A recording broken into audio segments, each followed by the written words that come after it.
साधना कहते हैं कि यह साधना इतनी शक्तिशाली है कि यदि इसको सही विधि से की जाए तो साधक को दिव्य कृपा प्राप्त होती है। लेकिन क्या यह साधना हर किसी के लिए संभव है? क्या सच में यक्षिणी मनुष्य के जीवन में आकर उनकी इच्छाएं पूरी कर सकती हैं?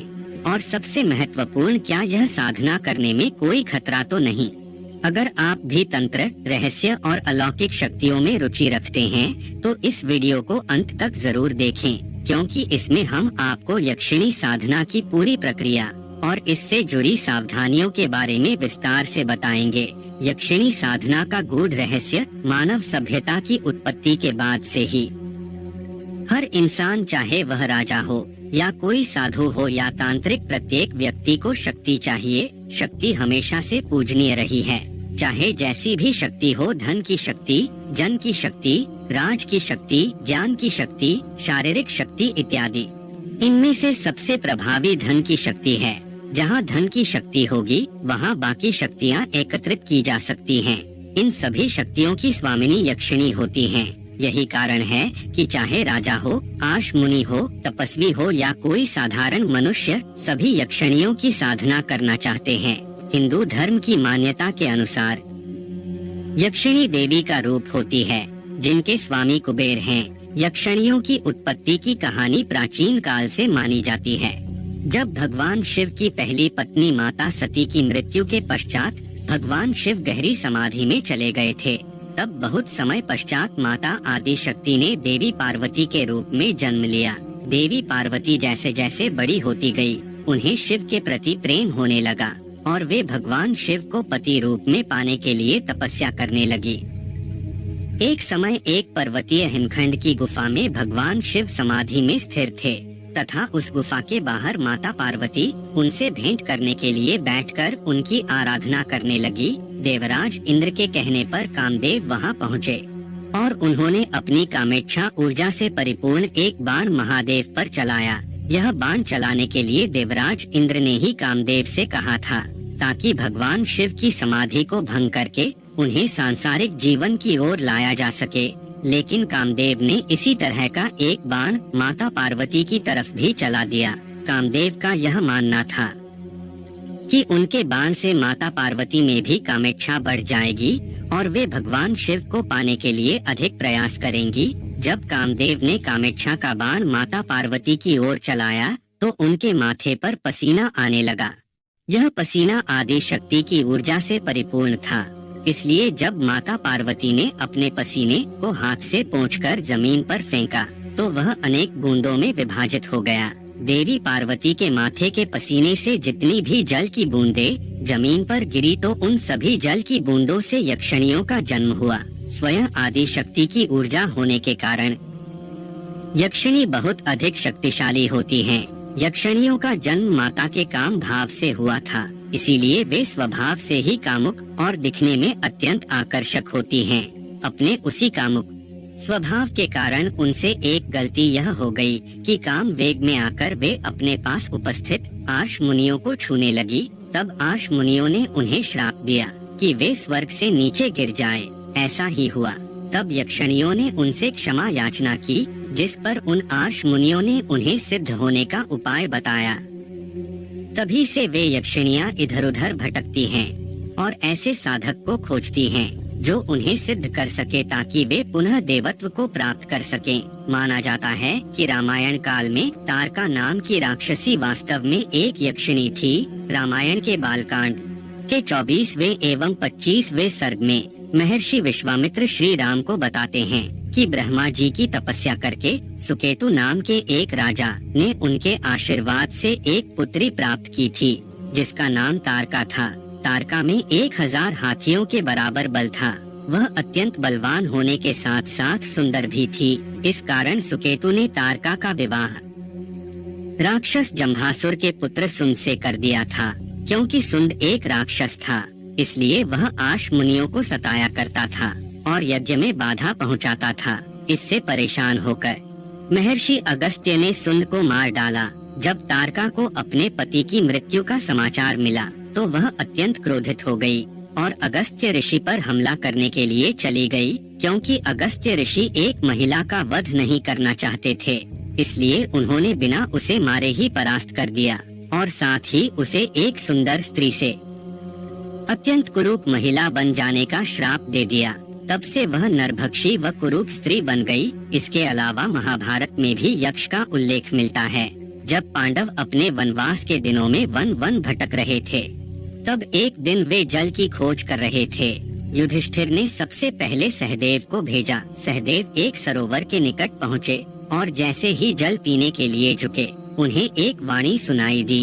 यह वाणी एक यक्ष की थी जो अपने प्रश्नों का उत्तर चाहता था। सहदेव ने वाणी को अनसुना कर दिया और पानी पी लिया, जिससे वे मारे गए। इसके बाद अन्य पांडव भी आए और वे भी काल के गाल में समा गए। तब अंत में धर्मराज युधिष्ठिर आए और यक्ष के सभी प्रश्नों के सही उत्तर दिए। इसके बाद यक्ष ने प्रसन्न होकर उनके भाइयों को पुनः जीवित कर दिया। यक्षिणियों के विषय में कहा गया है कि वे अत्यंत सुंदर और आकर्षक होती हैं, मन को हरने वाली होती है, काम क्रिया में निपुण होती है, चंद्रमा की भांति उज्ज्वल होती है, विजित करने वाली होती है, किसी वस्तु को अदृश्य कर सकती, कान में आकर गुप्त बातें बता सकती हैं, अन्न भंडार भर सकती हैं, धन वैभव से पूर्ण कर सकती हैं, माया और तंत्र विद्या में पारंगत होती हैं और मनुष्यों से कहीं अधिक शक्तिशाली होती हैं। यक्ष लोक को पृथ्वी से सबसे निकट माना गया है। यक्षिणियों को प्रसन्न करना अपेक्षाकृत अधिक सरल होता है। यक्षिणी साधना में साधक सिद्ध की हुई यक्षिणी से माता, बहन, प्रेमिका और पत्नी इन 4 रूपों में कृपा प्राप्त कर सकता है। साधक की इच्छा अनुसार यक्षिणी इन्हीं 4 स्त्री के रूप में उसके साथ व्यवहार करती है। हालांकि यक्षिणी इतनी सुंदर और आकर्षक होती है कि अधिकतर साधक उन्हें प्रेमिका और पत्नी के रूप में ही पाने के लिए साधना करते हैं। यदि साधक पहले से विवाहित हो तो प्रेमिका या पत्नी के रूप में यक्षिणी को सिद्ध करने पर उसे अपनी पत्नी का त्याग करना पड़ता है, लेकिन माता और बहन के रूप में यक्षिणी को सिद्ध करने पर ऐसी कोई बाध्यता नहीं होती। यक्षिणी साधना से पहले कुबेर की साधना करना आवश्यक माना जाता है, क्योंकि सभी यक्षिणी यक्षराज कुबेर के आधिपत्य में रहती हैं और बिना उनकी कृपा के यक्षिणियों को सिद्ध नहीं किया जा सकता। हालांकि कोई कायर या दुर्जन व्यक्ति यक्षिणियों को सिद्ध नहीं कर सकता। यह साधना अत्यंत कठिन होती है और यदि इसे गलत तरीके से किया गया तो यक्षिणियों की कृपा के स्थान पर उनके कोप का भाजन बनना पड़ता है। जीवन में रस, सौंदर्य, सुख, आनंद और सुरक्षा की आवश्यकता होती है। यक्षिणी साधना आपको यह सभी चीजें प्रदान कर सकती है। यक्षिणी साधक के पास कोमल, सुंदर, सौम्य रूप में आती है, क्योंकि वह दिव्य स्वरूपा है जो यक्ष जाति से संबंधित है। वह प्रेमिका है, भोग्य नहीं। कोई भी महिला भोग की वस्तु नहीं होती। कोई भी साधक जो सकारात्मक मन रखता है और गुरु के प्रति समर्पित रहता है तो वह तंत्र में सफलता प्राप्त कर सकता है। यहाँ उड्डमृष तंत्र से एक बहुत ही उच्च स्तरीय साधना बताई जा रही है। इस साधना से साधक की सभी मनोकामनाएं पूर्ण हो सकती हैं तथा वह सभी भौतिक लाभों का पूर्ण आनंद उठा सकता है। साधना बताने से पहले अष्ट यक्षिणियों के बारे में संक्षिप्त विवरण आपको दे रहे हैं। सुसुंदरी यक्षिणी ऐश्वर्य और धन की स्वामिनी है। मनोहरे यक्षिणी इसकी साधना से सम्मोहन और धन प्राप्त होता है। कनकावती यक्षिणी इच्छा पूर्ति और तेज तीक्ष्ण बुद्धि प्रदान करती है। कामेश्वरी यक्षिणी पुरुषत्व, इच्छा पूर्ति और द्रव्य देती है। रति प्रिया यक्षिणी सुख और सौंदर्य की देवी है।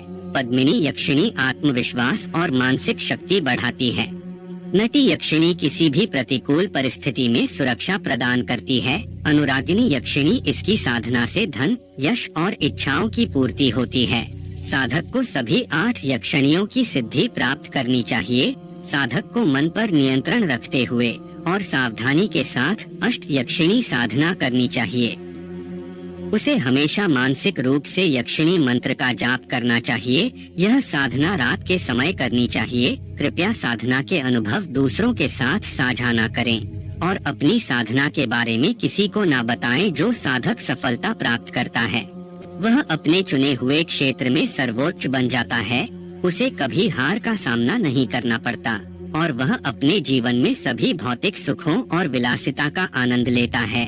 साधना विधि साधना के लिए आपको अष्ट गुटिका, अष्ट यक्षिणी सिद्ध यंत्र एवं यक्षिणी माला की आवश्यकता होगी। यह 3 दिवसीय साधना है जिसे किसी भी शुक्रवार को शुरू किया जा सकता है। एक लकड़ी के तख्ते पर सफेद कपड़ा बिछाकर कुमकुम से अष्ट यक्षिणी यंत्र बनाएं। जहाँ भी यक्षिणी लिखा दिखे वहाँ एक अष्ट गुटिका रखें। अष्ट यक्षिणियों का ध्यान करें और प्रत्येक गुटिका की कुमकुम, फूल और अक्षत से पूजा करें। धूप और दीप जलाकर यक्षिणी मूल मंत्र की एक माला जपें। इसके बाद क्रमशः 8 यक्षिणियों की एक माला जपें। प्रत्येक यक्षिणी मंत्र की माला के पहले और बाद में एक माला यक्षिणी मूल मंत्र का जप करें। उदाहरण, एक माला मूल यक्षिणी मंत्र का जप करें, एक माला सुर सुंदरी मंत्र का जप करें, पुनः एक माला मूल यक्षिणी मंत्र का जप करें, फिर अगली यक्षिणी मंत्र का जाप करें। यह क्रम 3 दिन तक दोहराएं। मूल अष्ट यक्षिणी मंत्र: ओम श्री अष्ट यक्षिणी सिद्धि दे नमः। सुर सुंदरी यक्षिणी मंत्र: ओम ह्री आगच्छ सुर सुंदरी स्वाहा। मनोहर यक्षिणी मंत्र: ओम ह्री आगच्छ आगच्छ मनोहरिणी स्वाहा। कनकावती यक्षिणी मंत्र: ओम ह्री आगच्छ आगच्छ कनकावती स्वाहा। कामेश्वरी यक्षिणी मंत्र: ओम कमेश्वरी वश्य प्रिया क्ली। रति प्रिया यक्षिणी मंत्र: ओम ह्री आगच्छ आगच्छ रति प्रिया स्वाहा। पद्मिनी यक्षिणी मंत्र: ओम ह्री आगच्छ आगच्छ पद्मिनी स्वाहा। नटी यक्षिणी मंत्र: ओम ह्री आगच्छ आगच्छ नटी स्वाहा। अनुरागिनी यक्षिणी मंत्र: ओम ह्री अनुरागिनी आगच्छ आगच्छ स्वाहा। मंत्र जप के बाद उसी साधना कक्ष में सो जाएं। अगले दिन भी इसी विधि से साधना करें। तीसरे दिन साधना सामग्री को नदी में विसर्जित कर दें। तो दोस्तों, यह थी यक्षिणी साधना की पूरी जानकारी। यह साधना जितनी शक्तिशाली है उतनी ही जटिल भी। इसे करने से पहले आपको सही मार्गदर्शन और गहरी समझ की आवश्यकता होती है, क्योंकि यदि कोई भूल हो जाए तो परिणाम विपरीत भी हो सकते हैं। अगर आपको यह वीडियो पसंद आया हो तो इसे लाइक करना बिल्कुल ना भूलें। अपने विचार हमें कमेंट में जरूर बताएं। क्या आप इस साधना के बारे में पहले से जानते थे या यह जानकारी आपके लिए नई थी? साथ ही इसे अपने दोस्तों के साथ शेयर करें ताकि वे भी इस रहस्यमयी विद्या के बारे में जान सकें। और हाँ, अगर आप इस तरह के और भी अद्भुत और अलौकिक रहस्यों को जानना चाहते हैं। जय माता तारा। आदेश आदेश आदेश। जय श्री महाकाल। जय माता तारा।